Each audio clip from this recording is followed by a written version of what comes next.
Мына Баткен шаарында мына 25 жылдыгыбыз өтүп атат. Бул Кудайга шүгүр жакшы. Бирок шаардай кылып карашыбыз керек да мындан арычы.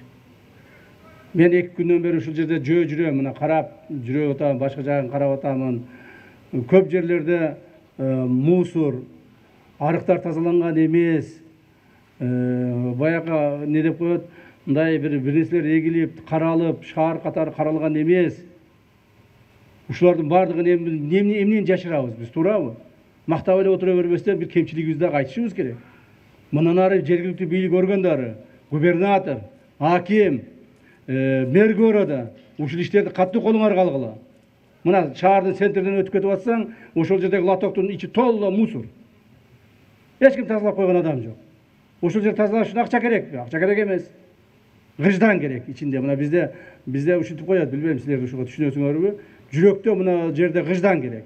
Күйүш керек өзүнүн ишине. Күйүп ошол ишти аткарыш керек. Мамлекеттин ишине берилгендик менен кызмат кылыш керек. Элге берилгендик менен кызмат кылыш керек. Ошондо гана анан иши алдыга жүрөт. Анан лиш беле ошо отуруп 5 күн отурам, 10 күн отурам деп эле отура бербеш керек.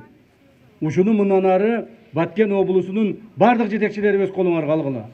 Мындан ары бардыгы мен өзүм текшерип карап жүрөм. Кече түнү менен мына басып келдим тигил Ылдый көчөдөн бери. Урматтуу эл журт, ушул маселелерди эмне үчүн биз айтып атабыз? Себеби мамлекетибиз мындан ары мындай элибиз, мына кыргыздар, кыргыз эл журт жакшы жашаганга укугубуз бар да, туурабы? Биз жакшы жашап, башка элдерге теңелип, башка элдердин алдында башыбызды көтөрүп жүргөнгө укугубуз бар.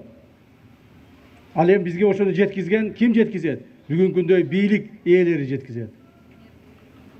Мурда биз ойлойт элек, ак бийликтегилер эмне үчүн иштебейт? Бийлик колго келгенде биз мондай кылып берет элек деп ойлойт элек.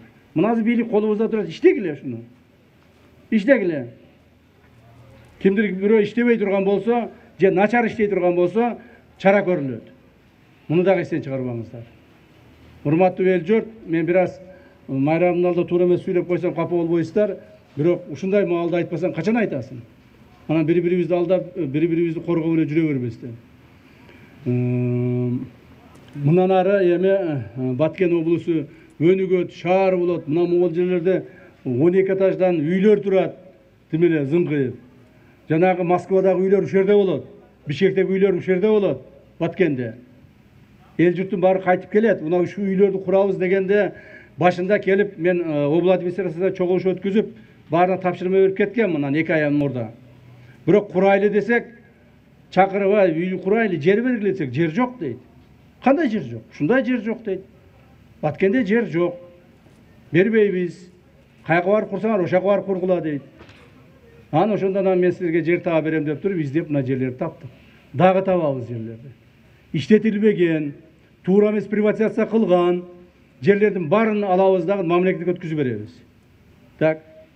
Бир адам 2 гектар, 3 гектар, 5 гектар, 10 гектарды басып жатып, ал эми калган эл журтка 4 сотуктан жер тийбеген, бул эмне деген акыйкатсыздык? Ушул акыйкатсыздыктын бардыгын жоёбуз. Кудай кааласа. Элибизге, моундай жөнөкөй адамдарга шарт түзүп беребиз.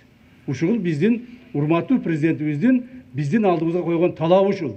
Президенттин койгон тапшырмасын билесиздер, биз 100% алып карабыз. Рахмат барыңыздар.